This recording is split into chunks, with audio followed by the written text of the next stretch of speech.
আজ আমরা বেরিয়ে পড়েছিলাম মা তারার ডাকে তারাপীঠের উদ্দেশ্যে। এটা আমাদের সাডেন প্ল্যান ছিল, তাই আমরা গাড়ি নিয়েই বেরিয়ে পড়েছিলাম। তোমরা কিভাবে ট্রেনে করে কলকাতা থেকে তারাপীঠ পৌঁছাবে এবং কি কি ট্রেন আছে, তার সাথে মায়ের মঙ্গল আরতি থেকে শুরু করে মায়ের সন্ধ্যা আরতি এবং মাকে কোন সময় কি ভোগ দেওয়া হয়, সেই সমস্ত রকম ইনফরমেশন আমি কিন্তু আগের ভিডিওতেই তোমাদের সাথে শেয়ার করেছি।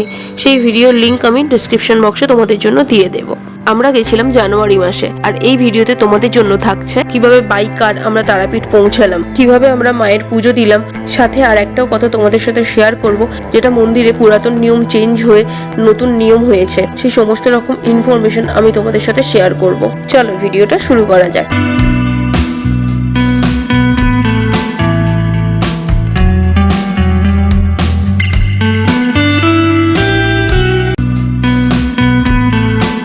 এবার আমি তোমাদের বলি, আমার এই জার্নিটা শুরু হয়েছিল কলকাতা থেকে, তাই আমাদের বাই কারের রুটটা হবে দিল্লি রোড হয়ে ডানকুনি, শক্তিগড় ও বর্ধমানের ওপর দিয়ে আমরা তারাপীঠে পৌঁছাবো।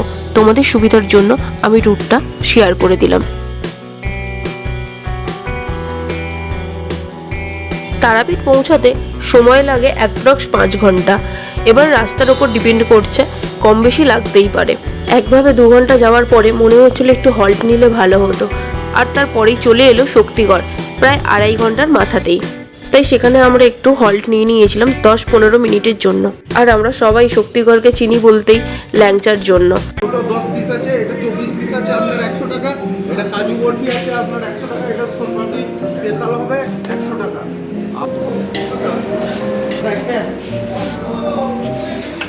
আমরা যখন শক্তিগড় পৌঁছেছিলাম তখন বেশ রাত অনেকটাই, তাই আমরা আর ল্যাংচা টেস্ট করে দেখিনি, কারণ শরীরটা তো ঠিক রাখতে হবে ঘুরতে যখন বেরিয়েছি। চলো আবার বেরিয়ে পড়া যাক। রাত তো বেশ অনেকটাই হয়েছে, তাই চারিদিক একদম শুনশান।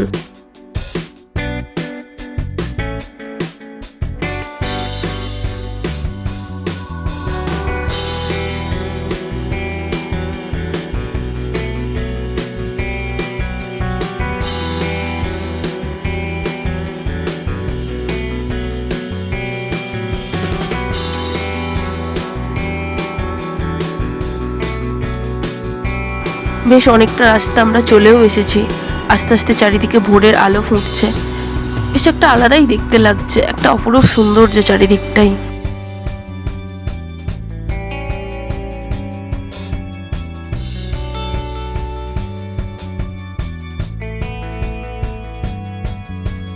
এই যে আসছে সেই তারাপীঠের বিখ্যাত গেট, যেটা দেখলে আমরা বুঝতে পারি তারাপীঠে প্রায় এসেই গেছি, মানে 5-7 মিনিটের মধ্যে ঢুকেই যাব।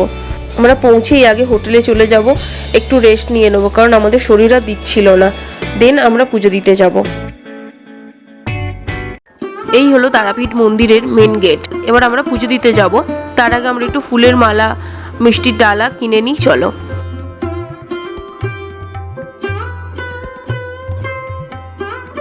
এবার চলো মন্দিরের দিকে যাওয়া যাক। এই যে সিঁড়ি দিয়ে ওঠার সময় ডান দিকে তোমরা একটা ঘর দেখতে পাচ্ছ, এখানে তোমরা যারা জুতো পরে গেছো তারা তোমরা জুতো রাখতে পারো।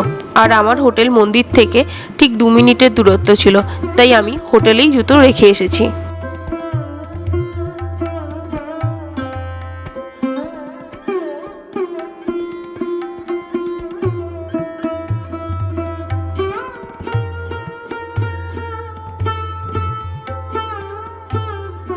আমরা জীবিত কুণ্ডর ধারে চলে আসলাম। দূরে যতদূর চোখ যাচ্ছে শুধু লাইন চোখে পড়ছে। যত বেলা বাড়ছে ভিড়টাও ঠিক বাড়ছে। আজ মন্দিরে বেশ ভালোই ভিড় আছে।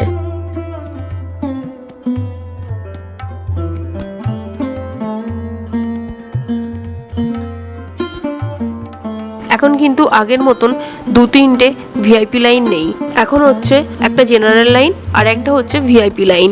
আমার পার্সোনালি আগের নিয়মের থেকে এই নিয়মটা বেশ ভালোই লাগলো।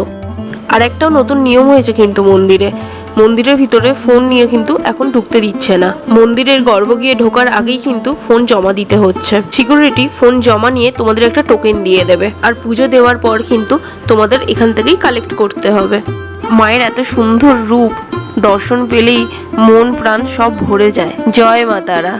মায়ের দর্শন করি আমরা চলে এলাম বাবার দর্শন করতে, অর্থাৎ মহাদেবের দর্শন করতে। হর হর মহাদেব।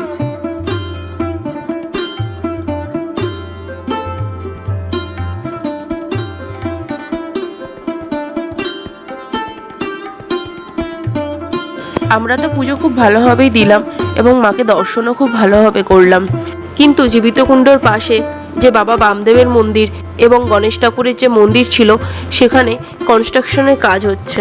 দেখে এটুকুই বুঝতে পারলাম চারিদিকটা একটু নতুন করে সাজানো হচ্ছে। এবার তোমাদের বলি, এই নতুন নিয়ম শুরু হয়েছে কারণ মন্দির এখন ডিস্ট্রিক্ট ম্যাজিস্ট্রেটের আন্ডারে চলে গেছে। এটা কতটা সত্যি কতটা মিথ্যে আমি জানি না, তবে ওখানে গিয়ে এটুকু জানতে পারলাম। এবার আমরা এখান থেকে বেরিয়ে তারাপীঠ মহাশ্মশানে যাব। এখানে আমরা মায়ের চরণ দর্শন করে নেব, তার জন্য 20 টাকা করে দিতে হয়। তারপর পাশে বাবা বামদেবের সমাধি আছে, সেটা দর্শন করে নিলাম।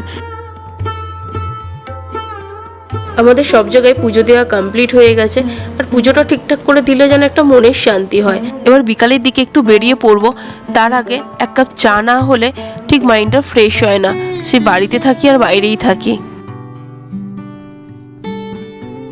সাইট সিন করতে কোথায় গেছিলাম সেটা তোমাদের সাথে পরের ভিডিওতে শেয়ার করব। আজকের ভিডিওটা এখানেই শেষ করছি। ভালো লাগলে অবশ্যই লাইক, কমেন্ট অ্যান্ড শেয়ার করবেন।